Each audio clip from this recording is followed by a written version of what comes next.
35 ஆண்டுகளாக என் இன விடுதலை களத்தில், போராட்ட களத்தில், போர்க்களத்தில் நின்றவனை நான் தலைவனாக ஏற்றிருக்கிறேன். யார் சிறந்தவன்? களத்தில் மோதிப்பார். ஆனா அவங்களுக்கு தெரியாது, ஏன் மேல அவதூறு பரப்புனா அது மக்கள் மேல அவதூறு பரப்புற மாதிரின்னு சென்சிட்டிவான சென்டிமெண்ட். அப்படி நாங்கெல்லாம் உங்களுக்கு நண்பர்கள்னா அப்புறம் ஏன் சார் கரூர் விஷயத்துல ஏன் மேல பழி தூக்கி போட்டீங்க? அனைவருக்கும் வணக்கம்.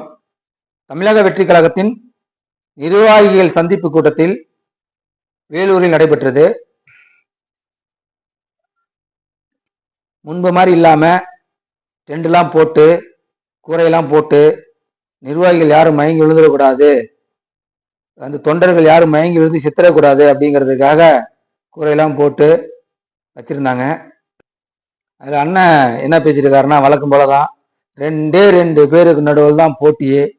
ஒன்று டீமுக்கு, இன்னொன்று டிவிக்கு. இது 2 பேருக்கு நடுவில் தான் போட்டியே அப்படின்னு சொல்லியிருக்கிறாரு. நீங்கள் களத்திலேயே இல்லைண்ணே,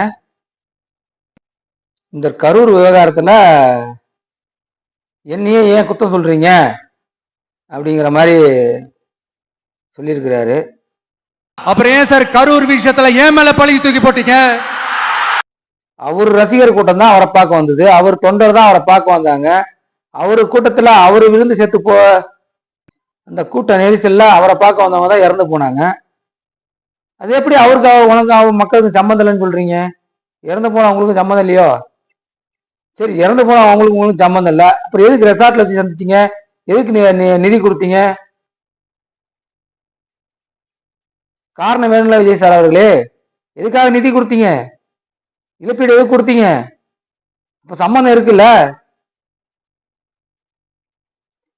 பிணத்தை வைத்து பொய் பிரச்சாரம் செய்யும் விஜய் அவர்கள், உங்க கதை 2026 இந்த தேர்தல் களத்தில் செல்லுபடியாகாது. விஜய் அவர்களே, நீங்க தேர்தலில் பொய் பிரச்சாரம் செய்கிறீர்கள் என்பது மக்கள் தெளிவாக உணர்ந்து கொண்டார்கள்.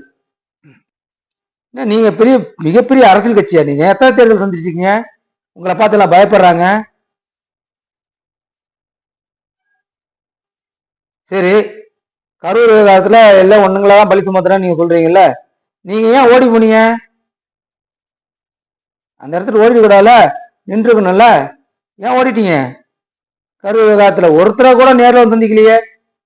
எல்லாம் ரிசார்ட்டுக்கு வந்துருங்க, சென்னைக்கு வந்துருங்க, பனையூருக்கு வந்துருங்க, இப்படிதானே பாத்தீங்க? அந்த மாதிரி நீங்க எதுக்கு பாக்குறீங்க? உங்களுக்கு தெம்பும் திராணியும் இருந்திருந்தா நீங்க உங்க கூட்டத்துல வந்து இறந்தவங்கள நேருக்கு நேர் சந்திச்சிருக்குமா, சந்திக்கக்கூடாதா? களத்து விட்டு போயிருக்குமா? நீங்க எதுக்காக களத்து விட்டு போனீங்க? எடுத்தேம்பாரு ஓட்டம் அப்படிங்கிற மாதிரி ஓடிட்டீங்க. இது ஒரு அரசியல் கட்சி தலைவரா நீங்க? கூட்டத்தில் இவ்வாறு நடந்திருந்தால் அவர் களத்தை விட்டே போயிருக்க மாட்டாரு. காவிரி செல்வன் என்று அழைக்கக்கூடிய விக்னேஸ்வர் அவர்கள் நாம் தமிழர் கூட்டத்தில் காவிரி நதிநீர் மீட்பு போராட்டத்தில் தன்னைத்தானே தீக்குளித்து இறந்தார். அப்பொழுது சீமானனை களத்துட்டு போனாரா? கூட தானே இருந்தாரு. ஏன் கட்சி கிட்டத்தட்ட பெரும் பிரச்சனை இருக்கப்ப எல்லாரும் பேசுறாங்க, எதிர்கட்சி பேசுது, ஆளுங்கட்சி பேசுது, எங்க அண்ணன் களத்துட்டு போனாரா? இன்னும் உணர்வை தூண்டார் சீமான், சிறங்கு சூரிய தூண்டார் சீமான் அப்படின்னு பேசுறீங்க. அப்ப காவேரி நதிநீர் பிரச்சனையில தமிழக பூரா கன்னடா அடிச்சானு, அப்ப என்ன வாயில விரல வச்சிருந்தீங்களா? ஆந்திர காட்டுக்குள்ள 20 பேர் செம்மரக்கட்டை வெட்ட வந்துட்டாங்கன்னு சொல்லி குட்டு கொண்டாங்களே, அப்ப எங்க விரல வச்சிருந்தீங்களா? ஆமா, நாங்க இனவெறிய தூண்டோம் தான். இவன் தமிழன் என்று அடிக்கும் போது நான் தமிழன் என்று எழுவதில் எந்த தயக்கமும் எங்களுக்கு இல்லை. அப்பொழுதுதான் இந்திய இறையாமை இறந்து தமிழ் தேசியம் மலர்ந்தது. அவரவர் நிலவளம் அவரவருக்கே என்றால் தமிழர்கள் நிலவளம் தமிழர்களுக்கு என்று முழங்குவது எந்தவித குற்றமும் இல்லை. 2026 தமிழக வெற்றி கழகம் விஜய், நீங்கள் களத்துக்கானவரா? திரு விஜய் அவர்களே, நீங்கள் 2026 களத்துக்கானவர்களா? நாங்க வெற்றி பெற்று ஆட்சி அமைத்தால் வீடு வீடா சந்திப்பாராம், கிராமமா போவாராம் விஜய் அவர்கள். 6 மணிக்கு மேல பனையூர் விட்டு வெளியே வர முடியாது உங்களால. நீங்க வீடு வீடா போறீங்களா, ஊரா போறீங்களா, கிராமமா போறீங்களா? உங்களால முடியாது விஜய் அவர்களே. கில்லி படத்துல விஜய் ஓடினார் எப்படி ஆன்ச் இன்ச் அப்படி புறமிதுக்கிட்டு ஓடிட்டு நீங்க ஒவ்வொரு கிராமமா அது நீங்க வெற்றி பெற்றால் நாங்க கிராமமா வருவோம் அப்படின்னு சொல்றீங்க. நீங்க வெற்றி பெற வாய்ப்பே இல்லை, அப்புறம் எங்க கிராமமா வர போறீங்க?